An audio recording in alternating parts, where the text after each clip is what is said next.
When writing this, I was thinking about Scott Weiland and the tragic-ness of his death and his life and his pain.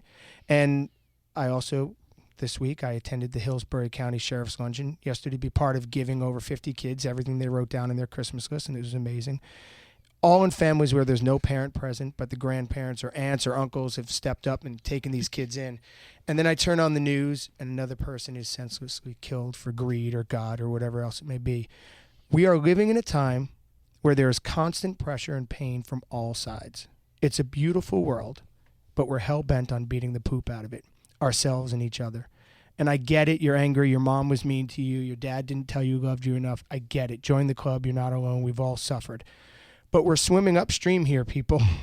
No matter how much money you have, how many friends you can count on your hand, or what job you have, all of it is a distraction from how freaking hard it is to navigate this thing called life. You had a job, you had a spouse, you had a child. You make it two because one wasn't sucking your soul enough, your bank account enough, and your life becomes a constant balancing act of other people's needs and your desire to claim what you once had, which was freedom and no accountability. You did it to yourself. You have the house, the car, the credit card bills, and the family. Now step the F up and deal with it. Don't blame Obama. Don't blame Trump. Don't blame anyone else for the trouble we're in. And don't believe any politician in power is going to drastically make your life better or worse. Do something. Be kind to you, to me, to your family, and to your friends. Arguing over who the worst politician is like debating what came first, the chicken or the egg, or whose farts smell the worst. Who cares? Let's focus on what we can do for ourselves and each other. Be present. Buy me a present. Stop saying life is short and live like it is, because the years turn into weeks, turn into days, and you blink and you're on the wrong side of 40 with little to show for all the effort. So make a freaking effort. Guns are a problem, period. Could be the people, could be the bullets. I'm not smart enough to know. But the fact that we talk about it so much underlines that there is an issue. It's real, whatever side you're on. Let's find a solution. Stop digging in our heels and shut up about it.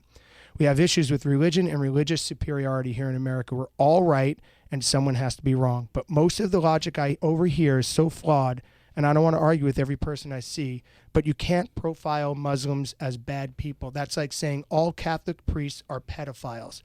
Is that a true statement? No. But I've never heard of the holy men of the Muslim community having a plague and a secret where they're doing what the Catholic Church priests do to little boys.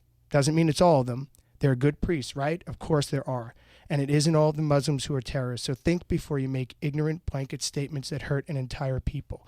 If you're Catholic, why aren't we hiding our children from you? Guilt by association is a slippery slope, and this is even worse. Think. How do you like this so far? I got one more. Oh my God, I'm like, this is why I married you. What I like about cold-blooded murderers over these terrorists, or Ben's falling asleep. He's just mad he didn't think of it.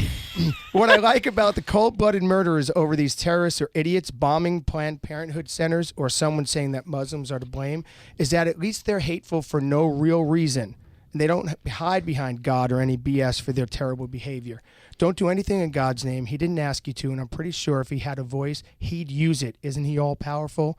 Now, to that point, there may be a God, though I have my doubts when we can only have this man praise for what good happens and shrug our shoulders when the bad does.